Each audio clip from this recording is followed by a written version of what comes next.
Hey, howdy do out there everyone, my name is Michael and welcome to the Duke Corner, where I do the doodles for practice and fun. I haven't posted in... Sorry about that. I've been at school with a pretty exhausting and awkward new schedule, and now I've been working on a few different projects, redesigns, logos, drawings, and even some animation. Stay tuned for that next week. But today I am working on this. So the story goes that I walked into my brother's room to talk to him probably about some nonsensical D&D something, and I saw this on his Discord.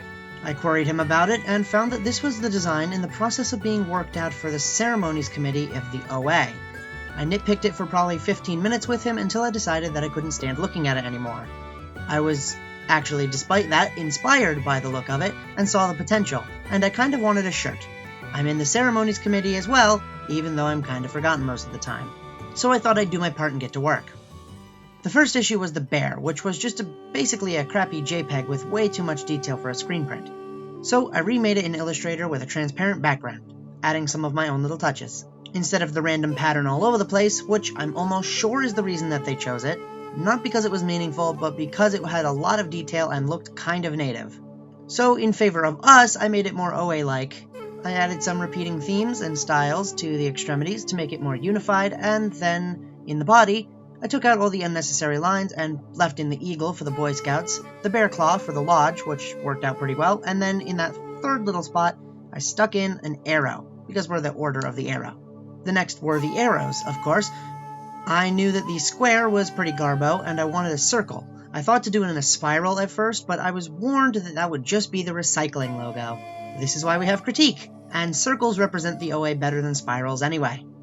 I used a vector of the OA logo for the arrowhead, and then remade the shaft and feathers by hand from an image, then colored and bent them to the right shape, with a brand new tool that I just learned how to use.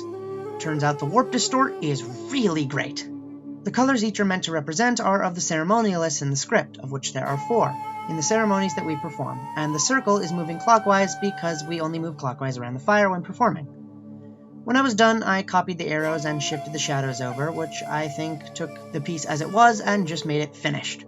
It looked really flat and lame without it, but once you add the shadows in, it adds a really good sense of dynamism and motion. I made some mock-ups and then sent it off, and they basically immediately took it and ran with it. So now that it's all done, it's basically one of my favorite logos that I've ever made, both because of the amount of detail and meaning that I've packed into it, using all of the different OA insignias and different lore bits, which is something that I love doing with all of my projects and designs, but also just because it's simple and dynamic and colorful and just hits all the beats for me in just the right way. So now I really hope that I get it printed onto a t-shirt or a hoodie. I really hope it is so that I can wear it and I can show it off, and maybe that's a little bit of ego, but I just really love the design, and it's not often that I like my own work. On another note, I'm glad to be back, and glad to talk through a video for once, in a very long time. Remember to stay tuned for upcoming content, more logos, Pogs the dogs, and soon to be my very first animation next week. It's short and it's simple, but it was really great for my very first animation. I don't count the Fia Wiggles thing that I did. If you did make it to the end, then thank you very, very much. If you like this content, then like, bell, and subscribbles for more. And without further ado, farewell.